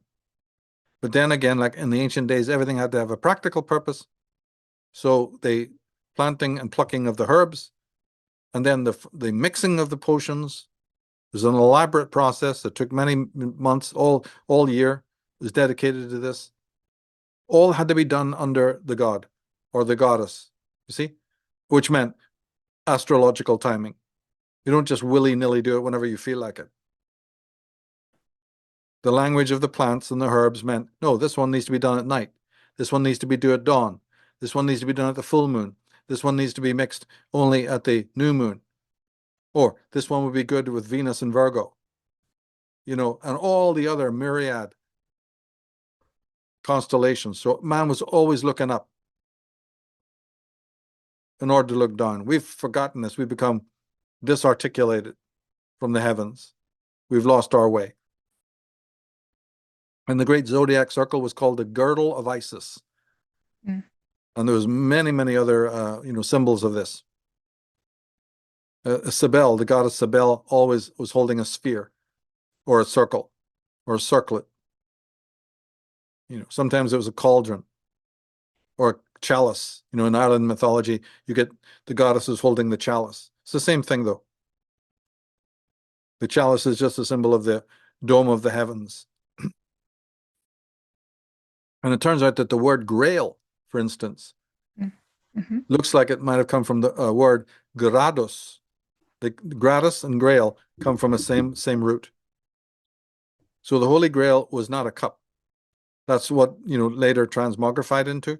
But originally, it was a symbol of a gradation in the cult of the goddess, the grades. So the three goddesses that bring the Grail to Arthur, you know, it's in the keeping of three goddesses or whatever in the Grail romances. Yeah, but originally it wasn't a cup or anything like that. It was a stages of initiation, the grading, the degrees of the zodiac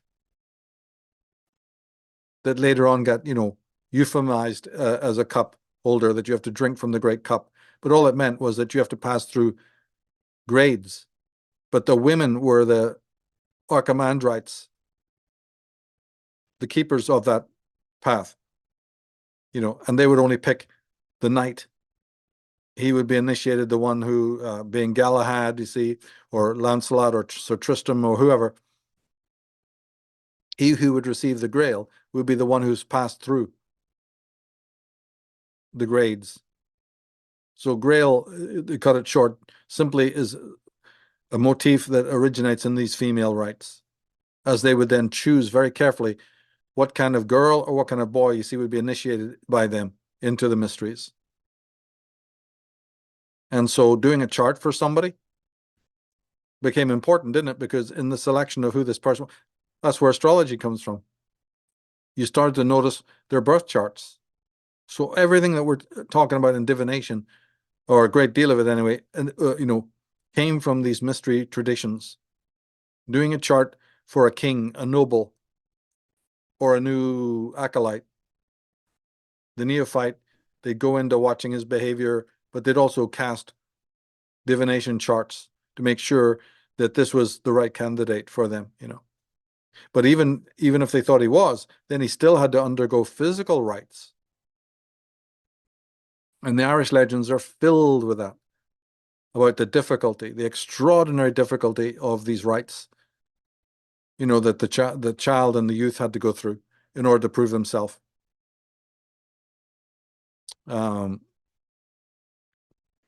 Unbelievable, the rites to the goddess.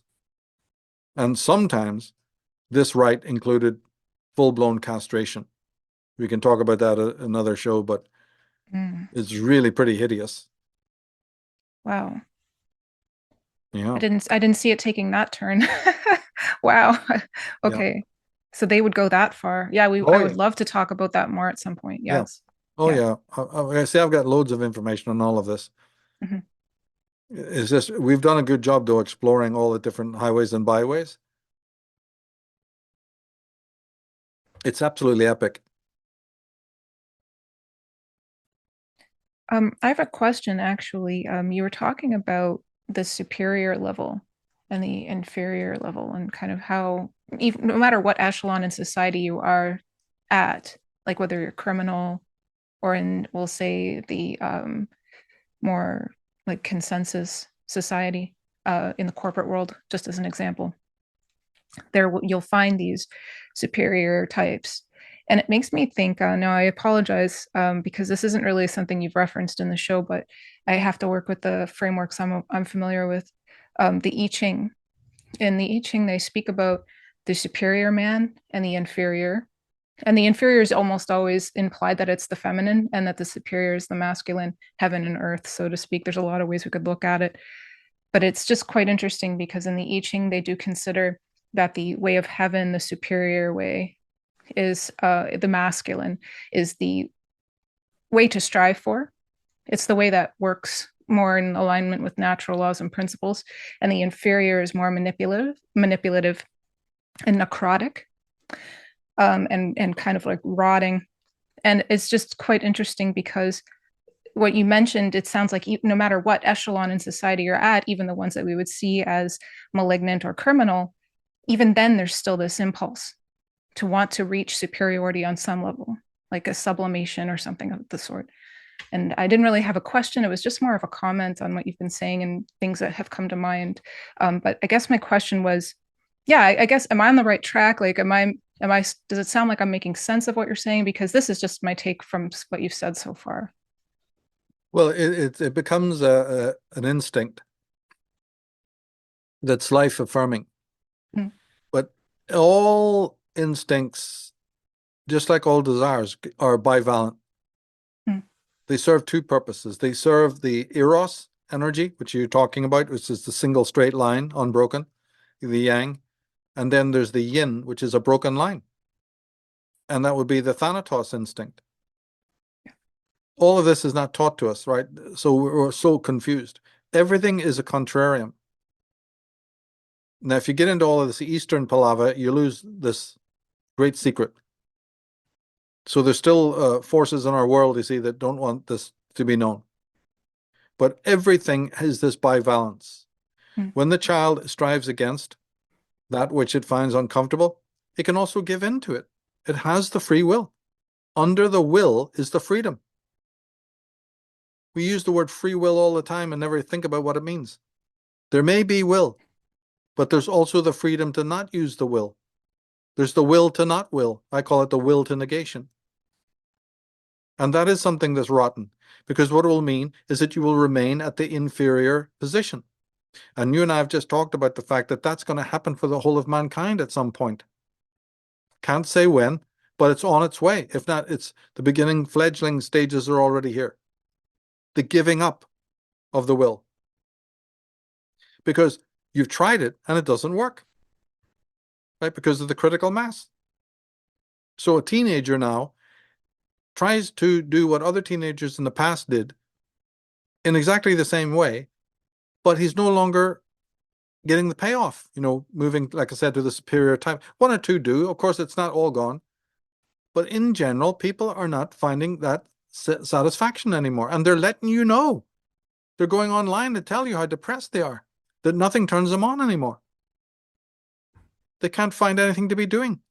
They're not inspired by anything. See? So we'll have more and more of these confessionals, but we'll have less and less explanation as to why. What I'm going into is absolutely critical. And no doubt, now that I've said it, other people will start pick it up and shrink wrap it and it'll become part of, other people's narration. But I'm not bothered about that. I've just got to get the message out as much as I can to let people know this is the underlying dynamic of this apathy that's setting in. But before you give up completely to the apathy, certain types who are very yang aren't just going to just fold up right away. They're going to become violent. So now you have the masculine that you spoke about, which is upward mobile, but it can turn rancid. That masculine can turn as evil as the feminine below it. So the feminine trait that's negative is the holding and the restricting and the arresting. But the negative of the masculine can equally get out of control, which is the over-aggressive, the overly violent and criminal. So that's how I hear what you're saying. You see? So you're forced into the negatives, which of course then loses the balance in between. Yes. And it only takes some people's champions to exemplify one or other of those modalities. And sure enough, it trends. That's what people now say is the right thing to do. It's very natural for a masculine type of mind, you see, when he meets an obstruction, to push even harder. Yeah. And so it's very likely that there's going to be more wars, more battles, more conflicts in the future, but not born out of legitimate political distress or legitimate claims for reform, like is being said now. Oh, no. It'll be the psychology that nobody wants to acknowledge. And therefore, nobody will be able to detach from it, because this is a movement towards the superior position. And that's the position that you just can't not have. We're born to have it. It's a natural organic thing to have it. So the apathy will be for certain types and will be the ultimate result when even the violent action doesn't work. You can better believe it that will be the final apocalypse. But in between that, as you fight against that which is resisting you, you'll burn yourself out, you see.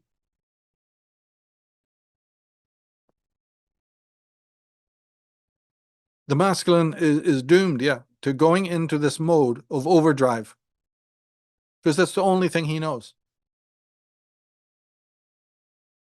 And because he had success along the way doing it, he'll just embody the formula forever. Don Quixote fighting windmills for eternity.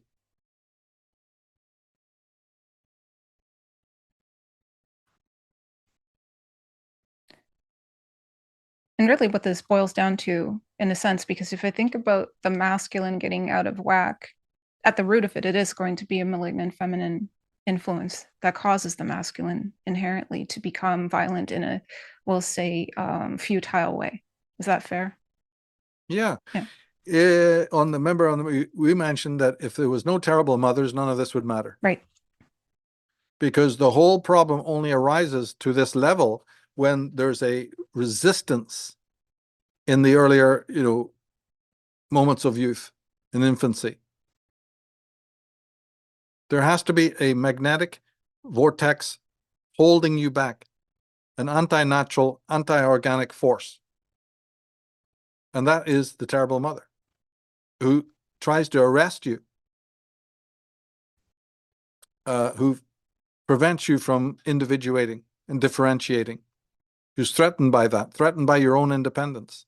And so a great deal of her action is to crush your will and crush your identity. Happens every day. This would also correlate to religion, how it blocks the conscience and instills the superego in a malignant fashion. Would that also be a fair correlation? Yes. Yeah. Yes. Because the superego is just simply embodying these imagos and turning you into a parent, turning you into them through, like we talk about the identification with the object of your hate. Very twisted way of being, but there you are. Mm-hmm. Because power is power, and it impressed you when you were a little tiny, innocent child. It impressed you. And so you actually want part of it. You want to identify with it. You go, I want that power too over other people.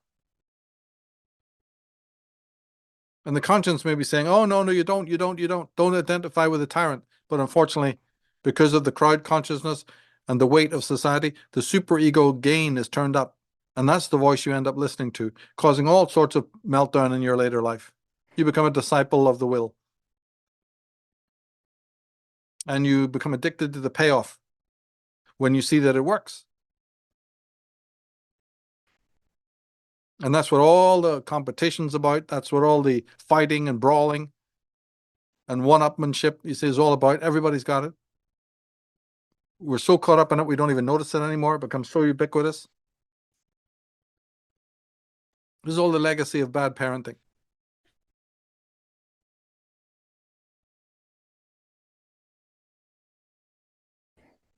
And also of a society that then awards you with the approval the more aggressive that you are. Right? The more you can crush others, the more you can walk over others in this Faustian way, the more your society seems to want to promote you. But if you're quiet, sensitive, caring, humanitarian, introspective, doesn't want to know. It'll breed you out, mock you, laugh at you, cast you aside. And yet somehow we still remain. There's still some of us there. So Yeah. I have to laugh. But in what state? Yeah. But Well, in what state do you live then? You see, yeah, it can be very depressing because you are the lone voice. it can be. Yeah. Mm-hmm. Yes. It is certainly a challenge, and yet there is that impetus to want to evolve because, at least from what I can tell, it does seem that this masculine principle, this impetus to act, this desire to be superior, whether it's malignant or benign, healthy or pathologized, there's something in it that is an evolutionary force. And so I feel like, people who watch the show, especially the women who watch the show, or men who are thinking about their femininity, their feminine side, and you notice maybe there's some malignance there, like Michael was talking about earlier about this differential when men took over, the patriarchy took over, and the violence that ensued, but the artistry that was also emanating from men around this time when they realized who their role in paternity. Just think about how we can have these memories though that show that come up in us, these atavistic memories, but also just parts of our psychology full stop that have these blights in there, these pathologies, and they can be dealt with. I just want to say, like, anybody who's wanting to do good in the world and notice that maybe you've got some mental health issues or psychological imbalances or repressed shadows, or maybe even a sadistic super ego, something like that, I think recognizing it really counts for something, because that is a good first indicator that you have a choice now. Are you going to follow your conscience? This is something that's really important to consider, especially where things are headed, because we may not be able to change the whole of the species, and maybe it's not even our responsibility, but we do have a responsibility to our own soul. Just my take. Yep, I agree. I agree. But there's so many forces against silencing the conscience, including our own hatred of ourselves. The autophobia kicks in. One of the reasons for it, not the only, but the one reason is because we hate ourselves for our weakness and not fighting back against tyranny. See, it's all very twisted. Yeah. We hate our identification and we hate our weakness. Then we also need the superego to suppress the legitimate rage that we do in fact have, but it needs to be suppressed. Like in somatic terms, that means armoring, which also then leads to emotional plague, which will then lead to physical diseases. But it can also have mental and emotional consequences. It does. So this is when you talk about, a wider responsibility. But always, always, always, the responsibility comes back to ourselves. So the conscience is all about oneself. The superego is always about other people. So the person who's guilt-ridden is always articulating their life to the good of others. And they may be doing the same. So everybody's in this big hysterical mess of wondering what everybody else is doing and thinking. But then conscience always tries to pull you back to your own feelings, your own needs. So the armoring is mostly against yourself more than it is even against the world. It's against legitimate feeling. And this comes back to the mother again, because her touch of you when you were born, an infant, her touch is the origin of the emotional plague and the armoring. Armoring begins with the touch of the mother. Mm-hmm. So you're back again. Yeah. But it's young shadow work.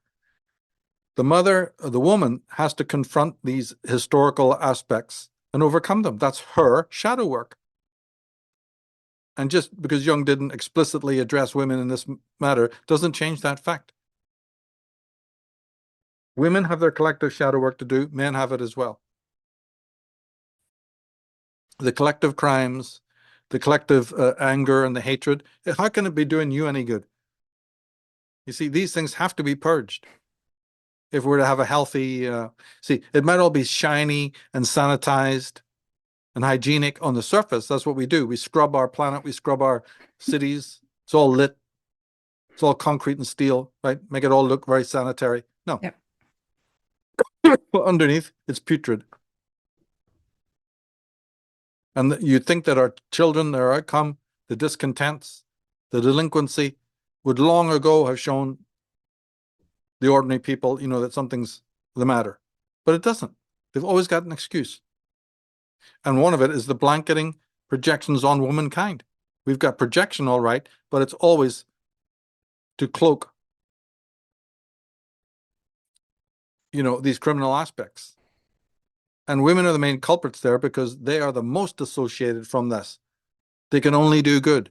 And they have the absolute get out of jail free card for every situation. Man is responsible. Man is guilty. Man is violent. Man is oppressive. Yet that has been spoken now for centuries with these feminists. Has anything actually changed? They're the very ones telling you about trying to talk about bringing people together and having reconciliation, yet they're the most divisive. You can't sit at the table with these people. They don't want to listen to anything you have to say. So that's why I go to their own works. There's only one route left. Go to their own works and show the contradictions, so then, you can crack this Gordian knot of lies.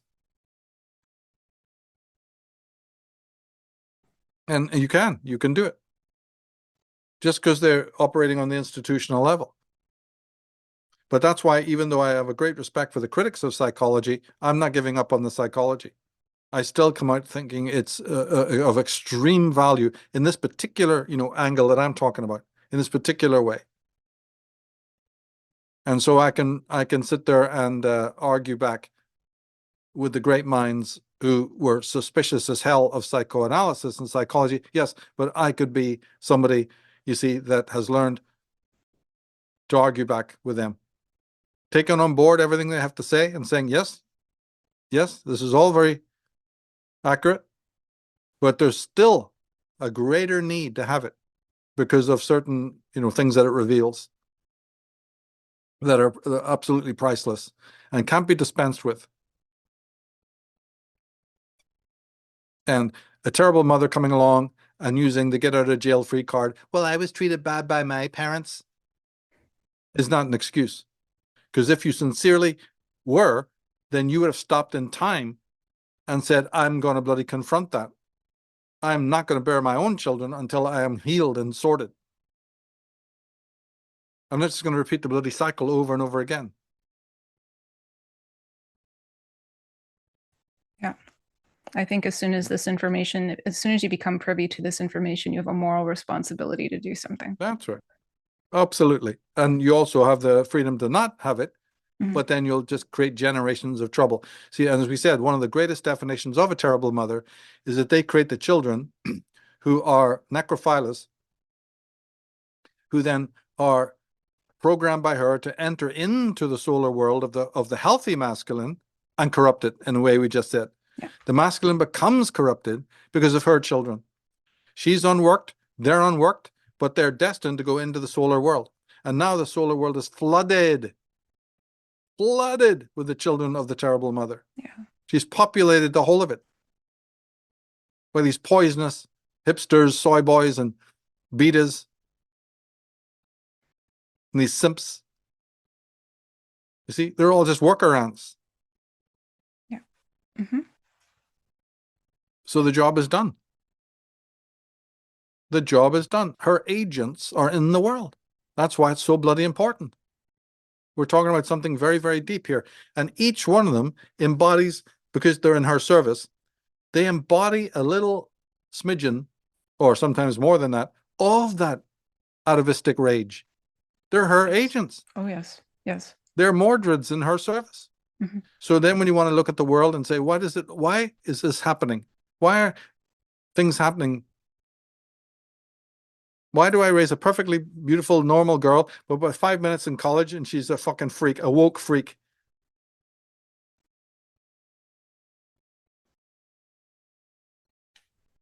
Why does this happen? And the boys are no better. See, these are titanic forces that underlie the stereotypical world. And so the Platonic aspect is this going down into the darkness to clean it all out. That's what Pluto represents. And Pluto now has moved into a very public house, as you know. Oh, yes. So this is the work that has to be done. Whether it'll be done or not, I don't know.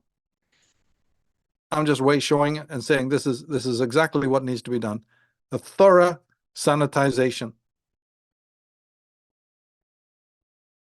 It's not for me to declare one way or another whether it's going to get done or not. That would be wrong to make such a definitive, declarative statement. I'm just here to say this is what needs to be done. It's the shadow work on the individual level, and it's the shadow work even on the cultural level. But none of it can ever be done without knowledge, without understanding of what the problem is. First, you have to diagnose the problem. And since this takes us into quite a journey into history and to facts that were suppressed. See, look at the research I've had to do. It's been over 35 years now of collating. Some of the quotes that we're using and some of the anecdotes are from 30 years ago I've been keeping. Most of what we're using right now comes from about 30 years ago. I still got those notebooks, still got it all. It's pretty amazing. And slowly putting it together. So it's been organized. Female Illuminati program and all the Monstrous Feminine, things like that. All these different shows. To try and compress it down so it's at least understandable to a modern audience and handleable. And so at least there's a chance then that people start to get the answers that they need when they look at their own children or they look at the children of their friends and extended family and they go, hey, I'm starting to get it now.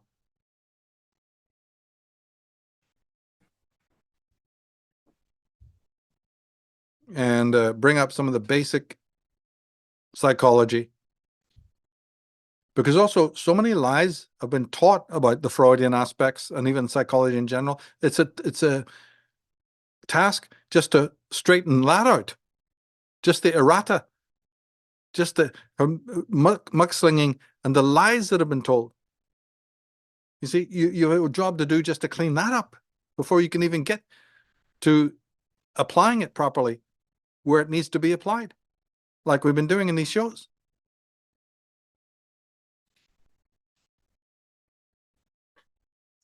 Well, I'm quite happy that you are sharing this information. Like I said many times, it's just honestly, this is information we need. I think now more than ever, especially as you mentioned, with Pluto being an Aquarius, this is a time where we really need to develop objectivity about what's happening in the psychological like just the underbelly of our psychology individually and as a species.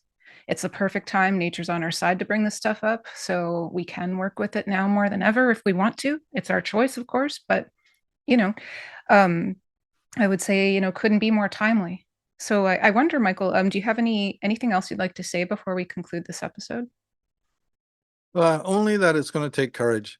Ultimately, I'm under no delusion. This is unpalatable in the extreme to the vast majority of people. I already know that. I'm not coming in here to be popular, and therefore I'm aware that there's a process involved that is very serious. You have to be very conscientious. You've got to be patient. You should not believe anything I'm saying without checking. And mostly checking with your own conscience, thinking it out, looking at your own life. This all starts with deep introspection. You don't need to rush out into the world to double check anything I'm saying. The place to look is your own life, your own childhood, your own background, and the way that you're treating your own children. That's where the confirmation or the denial will be. But that's also where the complications arise. Because when you have a breakdown in relationship with your parents, there's all this dissociation comes in, courtesy of the superego. It's there to not only suppress the legitimate emotion, but to sort of turn these gross people into heroes so that you'll identify with them, you see? If you don't have the brains to say, no, they're not heroic, I'm going to look somewhere else, then unfortunately you might do that. Then there's the mechanism of the identification. That's bad because it helps you identify with tyrants.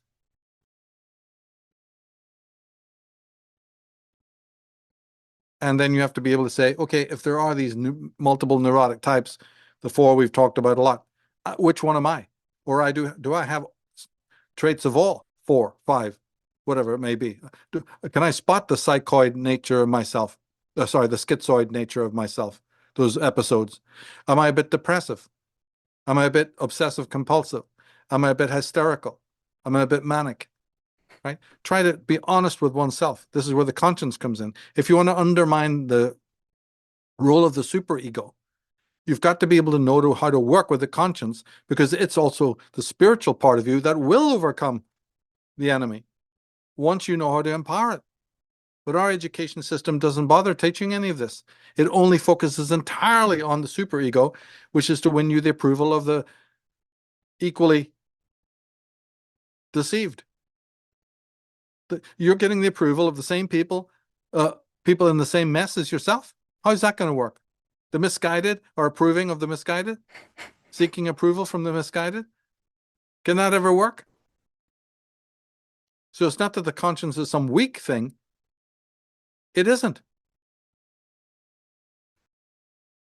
But this level of introspection, this level of shadow work, as Jung called it, you see, the ability to say, oh yeah, there's a schizoid part of me, or I went through this phase where I was very depressive, or I was very this. Let me examine that. Not just turn the page and move on to the next sensation and pretend it never happened. But to sincerely care about yourself enough that you will meditate on these issues when they come up in your own life. And work out, what is it all about? Am I so dependent on the approval of others that when I don't get it, I'm totally flaccid, I'm totally disabled, I'm overwhelmed with depression, I can't move? And all this is because I'm so dependent, enslaved to the will of other people. I can't awaken my own inner voice of conscience to say, fuck other people. I don't care what they think. I really don't care. And your depression will be gone in seconds. You'll be able to stand up again, raise your head up high, move through it all without that, right? And say, well, I spent all those years in that funk because I had bad parents who never gave me a backbone, who made me so dependent on the approval of others, including themselves, that when I didn't get it, I fell apart. I'm so extroverted, okay? So dislocated from myself.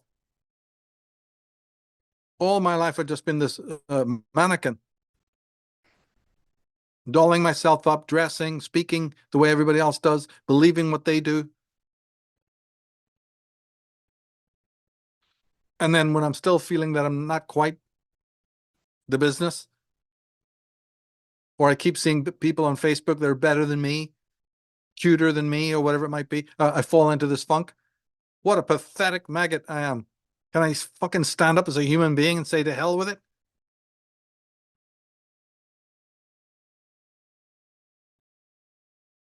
You see, things like that. This is all when the conscience starts helping you and speaking to you. Looking at the absurdity of the mob and the collectivity of it all and saying, yeah, I don't want to be part of that. I'd rather stand alone.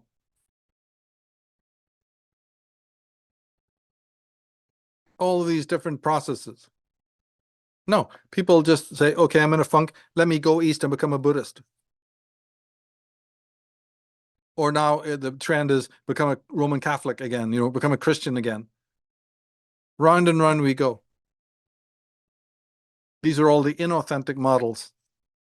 Actually, your desire for approval of the masses hasn't changed a bit. All you've done is drawn another crowd. You just changed the surface image. It's all a pretense.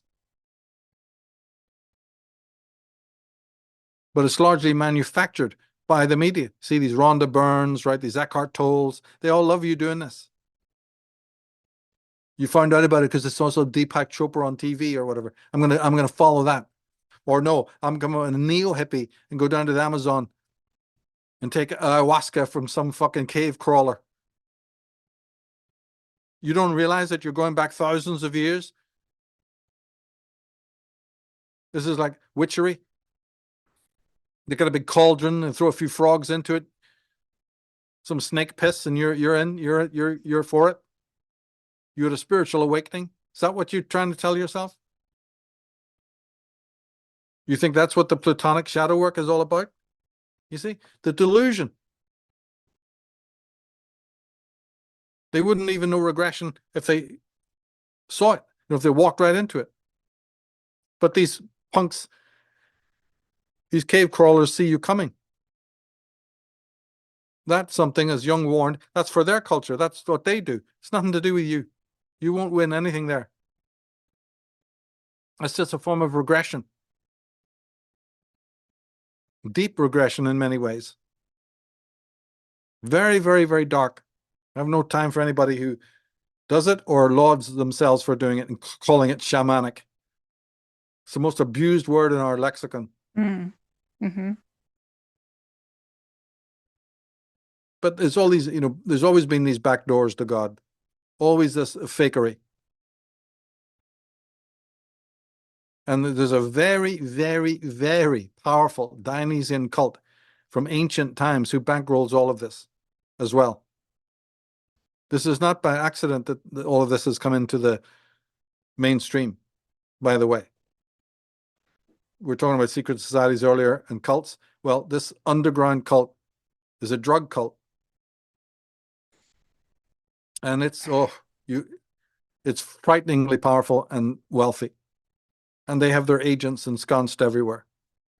And they're behind this whole thing because they know everything we're talking about the inner disposition. Everything we've talked about in detail, they know that and even more. I've been only able to piece things together in the dark.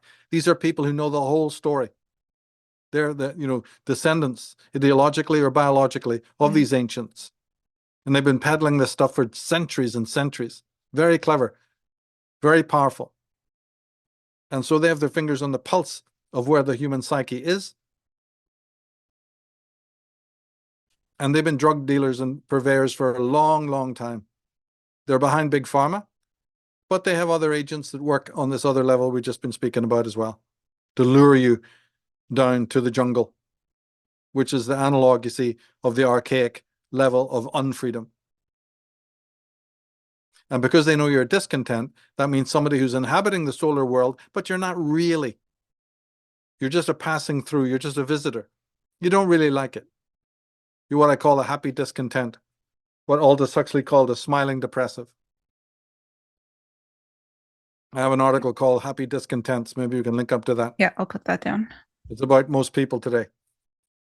And they know that. They know who you are. So either when you're like that and you're a member of this solar world, you either try to abandon it by going pagan in the wrong way. And as I say, you go to equatorial climes thinking that you've made some progress, this Rousseauan back to the trees nonsense, or you become a banger of the spoon. You stay within the solar world only to create a ruckus. And you get together with other people who are doing the same thing in what we call the crowd. But you don't want anyone knowing that you're in a psychological, that you're psychologically arrested and necrophilous. So you cover it up by waving a placard for some stupid reform. You know, in the political world, there'll always be reforms, but unfortunately, that is what these punks use. The thugocracy uses some inevitable cause to disguise the fact of what they're really wanting, which is more distraction, more sweets, to distract them from who they are as beings. They're the broken ones. They're the apathetics. They're the neurotics. But they use this gimmick of getting together with other people in the same mess. The underlying instinct, is selflessness. Give me freedom from freedom. There's too much pain in being a self. So come on, government, you meant to provide me with all the distractions and the ways out. But by about 25, I'm a bit bored. I've done it all. I've gorged myself on the titillation and the sensation and the boozing and the whoring. And it seems to be running insipid. Nobody ever told me that. When I was young, the world of sensation looked endless, like Willy Wonka's chocolate factory, right? Mm. How dare I be told that it's running done? But it is. I'm no longer satisfied with all the pleasures and distractions. So what do? Instead of saying, well, now it's time to give it up and time to get more real and grow up? No. I start banging my fucking spoon for more and I throw tantrums. And that's what you're seeing. It's just disguised today under the political veneer. Not one of them believes in any of those causes. None of it. It's all fake. And it's all born out of these existential crises and this, psychological impulses. The deep need to escape the unpleasure. Because their erogenous zones are shut down, their sensitivities are shut down, the autophobia is maximized. There's so much self-hate rising to the surface that it causes incredible irritability. How do I mollify it? Come on, government, you're meant to help. I look to you. You were the stabilizer. You were the big daddy. And and the state is turning around and go, but we're trying, we're working on it, don't worry. We'll unplug you. We know what the problem is. And it is. All this post-humanism, gimmickry and AI and all, they're working on it day and night to exactly provide what these hysterics want. It's a win-win. Marcuse and the Fabians said, this is the contract. You scream for reform, you scream for more, and we'll bloody provide it. It's the only thing that's going to offset mass destruction, right? The bread and circuses, and we will provide it. Sorry, we're a bit behind. We were busy, but we'll get back to it. You just sit, try to be calm.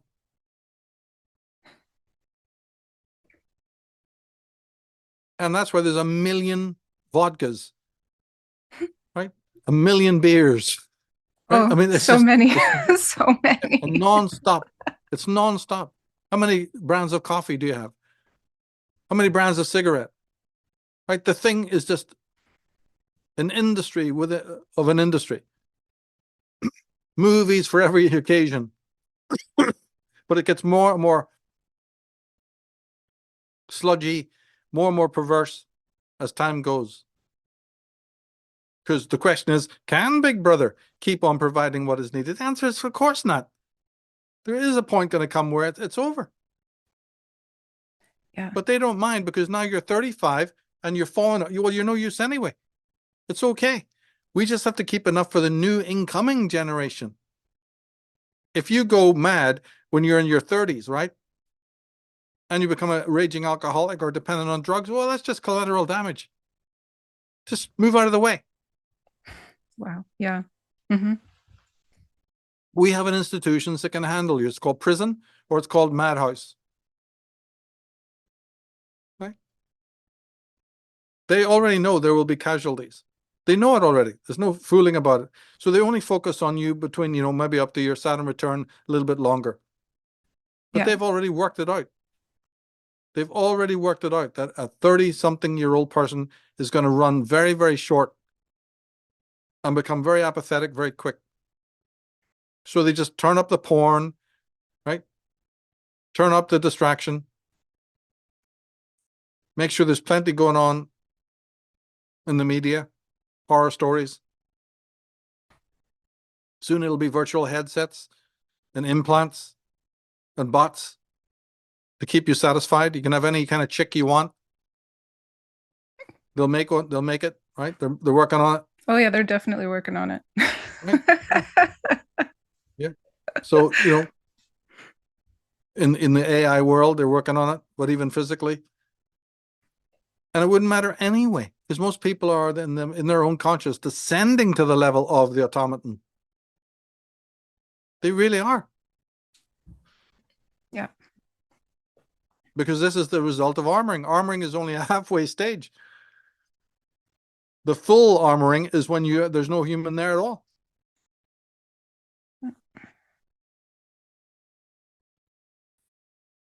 Artificial intelligence. I mean, look at the terms they're even using. It'll be our intelligence that turns artificial and is already turning artificial. What you said really, I feel, aligns with what you were talking about, how in our modern culture, we're very focused on linear time. And yet, as you've demonstrated, we are living cyclically. And a lot of people, because of all of what you've laid out from the first episode into the present, and I'm sure you'll have more proof to pile onto the pile as we continue, people are locked in a cycle. So even if it's 1,000 years ago, 6,000 years ago, there's still this cycle that hasn't broken, that is kind of retarding the evolutionary progress of humanity. And if for people who are listening, maybe you're noticing and drawing the parallels of where that's showing up in our modern culture, these repeats of repeats of repeats that are occurring. But I found this incredibly fascinating, as always. I'm always learning something new and interesting, but I'm also having a lot confirmed, which is helpful to me too, on my own path and study of these kinds of things in myself and my own evolution, and that of others, because I work with others too.